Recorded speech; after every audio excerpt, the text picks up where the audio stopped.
Welcome to carry 360 दोस्तों। आज एक परकिंस के 2806 सीरीज़ के जो जेनसेट हैं, दो जनरेटर्स हैं जो कि दो एक साइड पे हैं, दो एक साइड पे डिफरेंट साइड के ऊपर लगे हैं और उनको आपस में सिंक्रोनाइज़ करना है।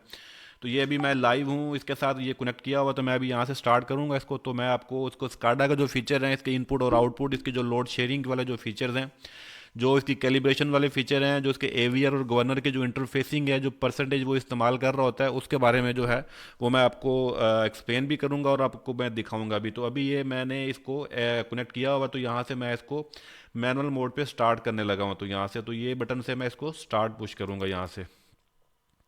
तो अभी आप देख रहे हैं कि ये starting safety on delay start हो चुका हुआ है और ये रनिंग यहाँ पर लिखा हुआ है, ठीक है। और जनरेटर ओपन है, मतलब इसका जो ब्रेकर है वो अभी ओपन है और जनरेटर जो है वो सेफ्टी ऑन डिले वो कंप्लीट कर रहा है।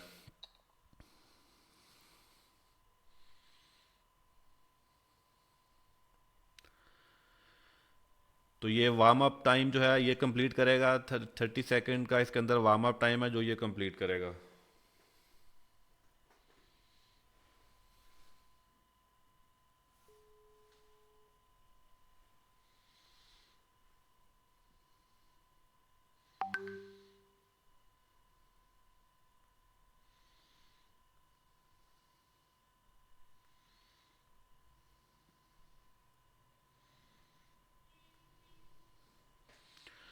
तो अभी ये जो है रनिंग ऑफ लोड आ रहा है, ठीक है। यहाँ पर रनिंग ऑफ लोड का मतलब लोड नहीं है अभी, उसका जो ब्रेकर है वो जो है वो इस वक्त ओपन है ब्रेकर, और मैं इसका ब्रेकर जो है वो क्लोज करूँगा। यहाँ से इस बटन से मैं ब्रेकर क्लोज करता हूँ। तो मैं यहाँ से अगर आप देखें तो यहाँ पर मैं आपको इसके पैरामीटर्स दिखाता हूँ। ये 60 हर्ट्ज फ्रिक्वेंसी इस वक्त चल रही है और ये लाइन टू न्यूट्रल वोल्टेज आप देख रहे हैं, line one, line two, line three के। और ऐसे ही आप इसके फेज वोल्टेज, जो थ्री फेज के जो वोल्टेज हैं फेज टू फेज, वो आप देख रहे हैं यहाँ पर। और अम्पेयर देखें अगर आप, यहाँ पर 0 अम्पेयर आपको जो है वो डिस्प्ले हो रहे हैं आप, क्योंकि अभी इसका ब्रेकर क्लोज नहीं किया। तो मैं यहाँ से इसका दोबारा से मैं ब्रेकर क्लोज करता हूँ।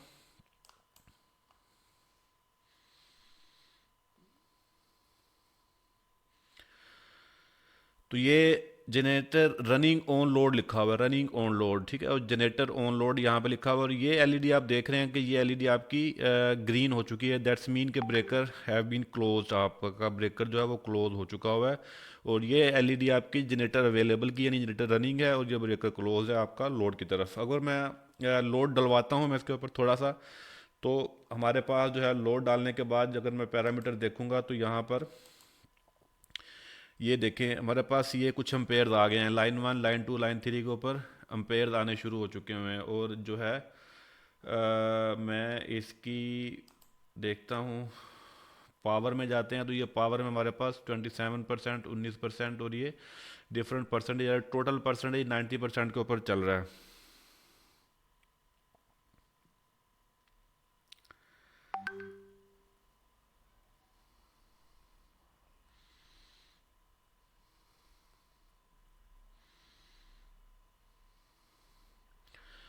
तो अभी मैं जो है ये जनरेटर इस वक्त चल चुका है, लोड के ऊपर चल रहा है हमारे पास। और जो पावर फैक्टर है एवरेज 0.95 पावर फैक्टर आ रहा है। और ये मैंने इसकी केबल रिमूव की और मैं दूसरे के साथ कनेक्ट कर रहा हूँ। जो दूसरे के साथ कनेक्ट करूँगा तो मैं अब जो है उसको कनेक्ट करता हूँ। तो यहाँ से मैं दूसरा जो जनसेट है उसकी तरफ आता हूँ। तो ये मैं दूसरे की तरफ आ चुका हूँ। डिवाइस कनेक्टेड का मैसेज भी आपने देख लिया है। तो यहाँ से जो है मैं मिमक के ऊपर आऊँगा और ये एट रेस्ट है, यानी ये वाला जो जनसेट है एट रेस्ट है। तो इसमें जो है मैं इसको स्टार्ट करवाता हूँ। तो ये मैं इसको स्टार्ट करता हूँ यहाँ से। सिमिलरली ये स्टॉप मोड पे है तो मैनुअल मोड पे जाता हूँ मैं। मैनुअल मोड प्रेस करता हूँ, that's L E D has been on. After that we need to press the start button. तो इससे से ये जनरेटर हमारा स्टार्ट होगा। अभी जो पहले वाला जनसेट है वो चल रहा है लोड के ऊपर, ठीक है। तो उसकी आप हम देख सकते हैं यहाँ से, अगर मैं बस पे जाऊँगा तो बस की जो मुझे सप्लाई है मिलेगी, ये बस इस वक्त लाइव है, यानी वो जनसेट जो अवेलेबल है। और ये बस की फ्रिक्वेंसी और बस के वोल्टेज आप देख रहे हैं, दैट्स मीन कि वो जनसेट जो है वो चला और जो कॉमन बस के ऊपर सप्लाई आ रही है। तो अभी ये सेफ्टी डिले ख़त्म हुआ तो वार्म अप टाइम जो है वो स्टार्ट हुआ। तो वार्म अप टाइम के बाद मैं इसको सिंक्रोनाइज़ करूँगा उस कॉमन बस के साथ। तो ये उसके साथ सिंक्रोनाइज़ होगा और फिर लोड शेयरिंग के ऊपर आ जाएगा। तो ये जो लोड शेयरिंग के जो पैरामीटर मैं आपको दिखाऊंगा कि स्काडा में कौन कौन से पैरामीटर्स हमें नज़र आएंगे और कौन सी जो कैलिब्रेशंस होती हैं उसके बारे में बताऊंगा कि कौन कौन से वो खास पॉइंट्स होते हैं जिनको जो है फोकस करना ज़रूरी होता है ड्यूरिंग सिंक्रोनाइजेशन और लोड शेयरिंग के दौरान। ठीक है, तो कुछ पैरामीटर आपकी राइट करके सेव होते हैं और बाकी पैरामीटर आप स्काडा पे डायरेक्टली सेव करते हैं। तो ये रनिंग ऑफ लोड की इंडिकेशन आ गई, जनरेटर अवेलेबल हमारे पास आ चुका हुआ है और यानी अब ये ब्रेकर लगने के लिए तैयार है। अगर हम इसके मैं वोल्टेज देखूं तो मैं यहाँ पर आके इसके वोल्टेज देख सकता हूँ, यहाँ से मैं इसके वोल्टेज देख सकता हूँ। ये फ्रीक्वेंसी और वोल्टेज नज़र आ रहे हैं। करंट इसके ऊपर नहीं है क्योंकि अभी इसको मैंने सिंक्रोनाइज की नहीं किया, यानी लोड के ऊपर नहीं डाला, ब्रेकर इसको ओपन है। तो यहाँ से मैं दोबारा मिमक के ऊपर आता हूँ और मैं इसको डिस्प्ले करूँगा, बटन मैं प्रेस करता हूँ सिंक्रोनाइज करने का, तो ये अब हमारी सिंक्रोनाइजिंग स्टार्ट हो जाएगी क्योंकि गवर्नर और एवियर की सेटिंग्स ऑलरेडी की हुई हैं। तो ये सिंक डिले आ चुका हुआ है, ये सिंक टू जनरेटर्स की आपके देख रहे हैं यहाँ पर, और कंट्रोलर के ऊपर एक्चुअली में सिंक्रोस्कोप एक्टिव हो चुकी होगी क्योंकि इस पर नहीं है। तो ये जनरेटर ऑन लोड आ चुका है। इस वक्त दोनों जनरेटर जो है मेरे वो सिंक्रोनाइज हो चुके हैं, मैं कॉमन बस के ऊपर आ चुके हैं। तो अगर मैं पावर की बात करूँ तो ये पावर शेयर हो चुकी हुई है। तो पहले तकरीबन 20% 18% लोड था, 18 to 20%, अब वो लोड शेयर हो चुका है आपस में। तो ये दोनों जो है हमारे पास किलोवाट और केवी आ रहे हैं। तो एक चीज़ जो मैं यहाँ पर दिखाऊँ आपको, यहाँ से जो है गवर्नर और एवीआर जो है वो कितने परसेंट काम कर रहा है, कितने परसेंट ओपन है। यानी बेसिकली गवर्नर और एवीआर एवीआर जो है वो रेक्टिव पावर को कंट्रोल कर रहा होता है, रेक्टिव पावर को शेयर कर रहा होता है, और जो गवर्नर है वो हमारा जो एक्टिव पावर को शेयर और एक्टिव पावर को कंट्रोल और मैनेज कर रहा होता है। तो दोनों में हम देखें कि एवीआर की एनालॉग जो आउटपुट है वो -1.65 तक ओपन हुई हुई है और गवर्नर की है वो 1.2% तक ओपन हुई है। तो मैं मजीद इसके ऊपर लोड डलवाने की रिक्वेस्ट करता हूँ कि इसके ऊपर मजीद लोड डलवाएं, जो लोड बैंक के कनेक्टेड है इसके साथ। तो उनसे मैं कहता हूँ लोड डलवाएं इसके ऊपर मजीद।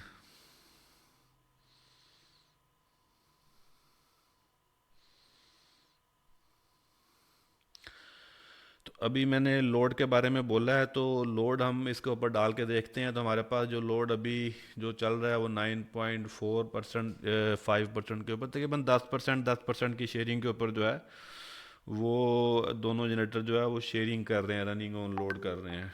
ठीक है। अच्छा, लोड अभी उनके पास नहीं है, मुझे मैसेज आया कि लोड नहीं है वहाँ पर अभी मज़ीद जो है।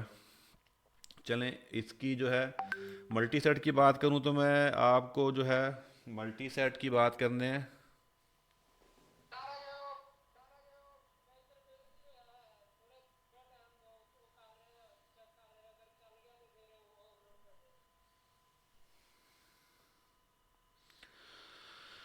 तो लोड देखते हैं, अगर लोड और मिलता है तो वो लोड बैंक में कोई प्रॉब्लम है तो लोड बैंक की कुछ यार वायरिंग ना इशू है। ये तो कनेक्टेड लोड जो लगा हुआ था बेसिकली इंडस्ट्री का वही लोड चल रहा है।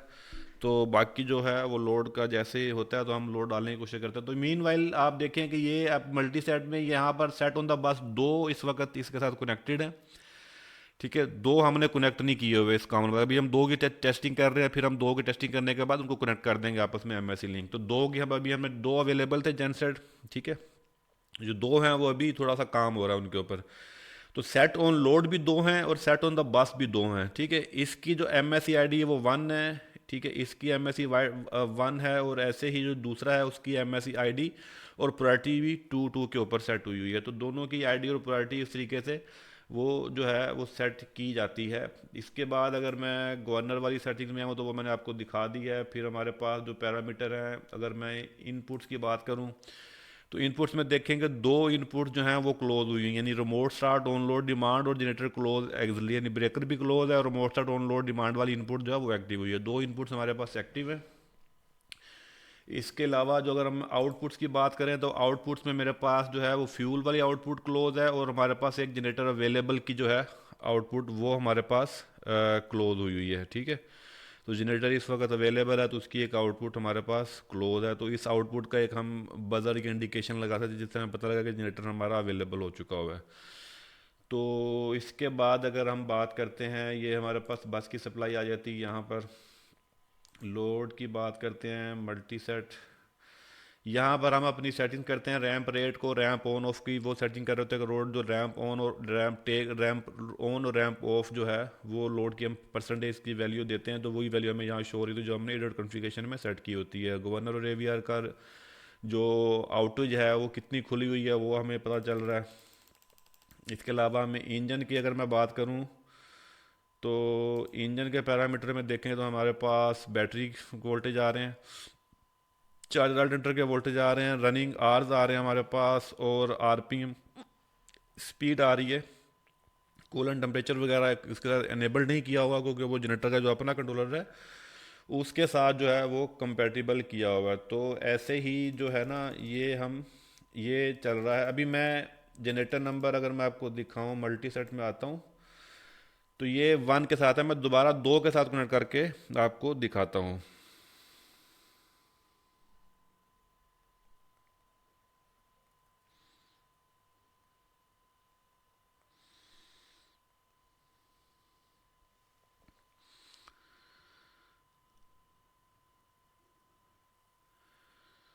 तो मैं ये ना केबल उतार के उसके साथ लगाता हूँ। तो ये मैंने केबल, अभी देखेंगे आप कि केबल जो है वो ये डेड हो जाएगा, तो मैं दूसरे के साथ कनेक्ट करता हूँ, ताकि उसकी ये अभी नो डिवाइस डिटेक्टेड आ गया, ठीक है। अभी दोबारा दूसरे में लगेगा तो यहाँ पर डिवाइस डिटेक्टेड आ जाएगी, ये आ गई। तो मैं जी इसको क्लिक करता हूँ, ये डिवाइस कनेक्टेड आ चुका हुआ है। तो इसको मैं कनेक्ट करता हूँ। तो यहाँ पर मेरे पास जो है मल्टी सेट में आके, तो ये देखें, ये 2 M S C I D और प्रायोरिटी 2 है, यानी ये जेंसर 2 है, इसकी आईडी भी 2 रखी है, इसकी प्रायोरिटी भी 2 है, तो ये सेकंड प्रायोरिटीज़ के ऊपर आता है। तो मैं ईमेल के ऊपर आता हूँ, तो इसका मैं जो है वो ब्रेकर जो है वो अनप्लग करके देखता हूँ उसके हिसाब से।